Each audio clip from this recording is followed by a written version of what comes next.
Hello students, welcome to the PND coaching classes learn easily and smartly. तो आज हम देखने वाले हैं longevity, ageing and death. Okay, तो समझते हैं इस टॉपिक्स को कि लॉन्गेटिविटी यानी कि कितना लंबा कोई एक लिविंग ऑर्गेनिज्म में जीने वाला है, एजिंग किस एज पे उसकी डेथ होने वाली है, कितना वो उम्र जीने वाला है, फिर डेथ हो जाएगी। चलिए वन बाय वन समझते हैं इन टॉपिक्स को। हर ऑर्गेनिज्म के लिए डेथ जो है वो कंपलसरी है। कोई भी ऐसा ऑर्गेनिज्म नहीं है कि वो अमर होकर आया हो, कि वो कभी मरेगा नहीं। So death is a compulsory, right, उसी को बोला गया इनएविटेबल। सो हर ऑर्गेनिज्म की एक लाइफ स्पान होती है, एक पर्टिकुलरली फिक्स एक रेंज होती है कि इस समय तक के वो जिएगा, राइट। तो जो एवरेज लाइफ स्पान है वो एक आदमी की, अगर एक मैन की बात करें, वो लगभग 70 ईयर है। यानी कि लगभग हर एक ह्यूमन बीइंग, आदमी की बात करें, मैन के ऊपर बात करें, तो वो 70 ईयर्स जीता है। तो बेसिकली अगर हम बात करें अदर एनिमल्स की कि उनका कितना लाइफ स्पान होता है, तो वो बहुत ज़्यादा होता है। ओके, यानी कि कई हमारे पास एनिमल्स के एग्जांपल देखने मिलते हैं जो कि इंसान से भी ज़्यादा जीते हैं। ओके, सो एक्चुअली ये ऑब्जर्व किया गया है कि जो बड़े एनिमल्स होते हैं, लार्ज एनिमल्स होते हैं, वो लंबा जीते हैं, और जो स्मॉलर एनिमल्स होते हैं वो छोटा जीते हैं, कम समय तक जीते हैं। ओके, अगर जैसे हम बात करें कि एक इंडियन एलिफेंट है, वो 70 साल जी सकता है। हिप्पोपोटेमस हो गया, राइनोसॉर्स हो गए, वो 50 ईयर्स तक जीते हैं। ब्लैक बियर्स हो गए, गोरिल्ला 25 ईयर्स तक, डॉग्स एंड कैट्स 15 ईयर्स तक, स्क्वायरल हो गए 10 ईयर्स तक, हाउस के माउस हो गए, ओके, घरों के जो माउस होते हैं वो 2 ईयर्स जीते हैं। श्रियू हो गए 1 ईयर तक जीते हैं। मे फ्लाई हो गया, यानी कि एक तरह की मक्खी होती है, वो 1 दिन जीती है। रेप्टाइल्स हो गए, वो बहुत लंबा जीते हैं। टॉर्टोइज यानी कि कछुए वगैरह हो गए, वो कई सालों तक जी सकते हैं, यानी कि 100 साल, सेंचुरियंस, आई मीन कम से कम 100 साल तो जीते ही हैं। सो बेसिकली क्या है स्टूडेंट्स कि हम ये देख पा रहे हैं कि जो ये एनिमल्स होते हैं वो प्रोबेबली हम बोल सकते हैं कि आउटलाइव, यानी कि बहुत लंबे समय तक अपनी रूटीन को चलाते हैं, बहुत समय तक वो जीते हैं। ओके, सो हम लोग लंबा जीते हैं, शायद तक कि ये बोल सकते हैं कि जो हमारी साइज के, आई मीन हमारी बॉडी साइज के मेंबर्स की बात करें तो वो 3 गुना ज़्यादा लंबा जीते हैं।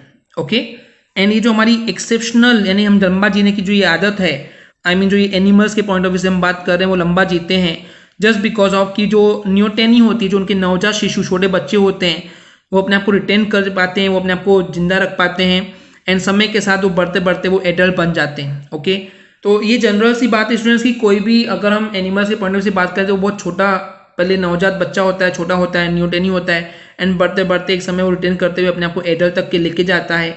सो बेसिकली अगर हम कंपेयर करें अपने आप को एक प्राइमेट, मतलब कि वानर, बंदर के रूप में, एक्चुअली आपको पता ही होगा सबको कि हम जो इंसान है वो एक बंदर के रूप में ही हम आगे आए हैं, राइट। एक्चुअली हमारे जो पूर्वज थे वो बंदर थे, बोला गया है। सो प्राइमेट वही बोला गया कि जब हम कंपेयर करें अपने आप को एक प्राइमेट से, तो हमको ये पता चलता है कि हमारा जो एम्ब्रियो है वो हेल्पलेस है। वो धीरे धीरे, एक्चुअली पहले बहुत छोटा सा होता है एम्ब्रियो, जिससे किसी की ह्यूमन बीइंग की जो बॉडी है, राइट, वो जो डेवलप होती है, बनती है, एम्ब्रियो से बनती है। सो एम्ब्रियो बनता है, फिर धीरे धीरे हमारा ब्रेन डेवलप होता है समय के साथ, एंड फिर धीरे धीरे जाके हमारी फोटल रेट्स, यानी कि जो बीटिंग रेट्स है, जो हमारा हार्ट बीट करता है, धड़कता है, वो धीरे धीरे बढ़ते जाती है बर्थ के बाद से। एंड फिर हमारी बोन्स जो है वो ऑसिफाइलेट, यानी कि वो मजबूत, कड़क होते जाती है। पहले कच्ची हड्डियां होती है बोलते हैं जनरली, फिर धीरे धीरे वो मजबूत होते जाती है, एंड फाइनली हम उस मैच्योरिटी के लेवल पे पहुंचते हैं, जो कि एक बचपन से शुरू होती है, फाइनली इधर बढ़ के एंड फाइनली ग्रोथ लेकर के हम मैच्योरिटी के लेवल पे पहुंचते हैं। Okay, so at the end हम फाइनली ऑब्जर्व करते हैं कि हम सेनिलिटी, यानी कि हमारे बुढ़ापे तक पहुंच चुके हैं। ओके, एंड हमारा उस समय ब्रेन सबसे हाईएस्ट रेंज, यानी कि बहुत बड़ा हो जाता है as per the maturity point of view. Okay students, and उस समय फिर ये होता है कि वो, लेकिन समय बहुत ही शॉर्टन होता है, क्योंकि जनरली बुढ़ापे के बाद डेथ होने वाली होती है, वो समय बहुत छोटा होता है। ओके स्टूडेंट्स, तो बेसिकली यहाँ पे आपको एक चीज़ समझ में आ रही है कि ओवरऑल एक चाइल्डहुड से लेकर के हम सेनिलिटी तक, यानी कि बुढ़ापे तक पहुंच रहे हैं, तो इस तरीके से बहुत सारे वेरिएशंस देखने मिलते हैं। ओके, तो यहाँ पे एक चीज़ आपको पता होना चाहिए कि जब हम बच्चे होते हैं, जब हम न्यूटेनी, यानी कि बहुत छोटे बच्चे होते हैं, उस समय जो हमारा ब्रेन होता है वो 1/4 होता है एज कम्पेयर टू द सेनिलिटी, यानी कि बुढ़ापे के समय की बात करें तो उस समय की जो साइज होती है, तो एग्जैक्टली हम चाइल्डहुड के समय जब हमारे ब्रेन की साइज की बात करें तो 1/4 होती है। ओके स्टूडेंट्स, अब यहाँ पे अलग अलग बायोलॉजिस्ट की अलग अलग थ्योरी आई है। सो उनमें से एक फिजियोलॉजिस्ट है मैक्स रबनर, जिन्होंने एक थ्योरी दिए थे एजिंग के ऊपर, और वो ये थी कि सारे ही मेमल्स का जो लाइफ टाइम है वो लगभग सेम कैलोरीज को ही कंज्यूम कर पाता है। यानी कि हर एक मेमल्स को एक पर्टिकुलर कैलोरीज दी गई है, उसको जो जितना जल्दी कंज्यूम कर लेगा वो जल्दी मर जाएगा, जो उसको आराम से लेट तक कंज्यूम करेगा वो लंबे समय तक जिएगा। ओके, तो बेसिकली अभी जो कैलोरीज की बात करें वो कंपेयर किया गया है उस बॉडी के वेट के रिस्पेक्ट में कि उस बॉडी का कितना वेट है।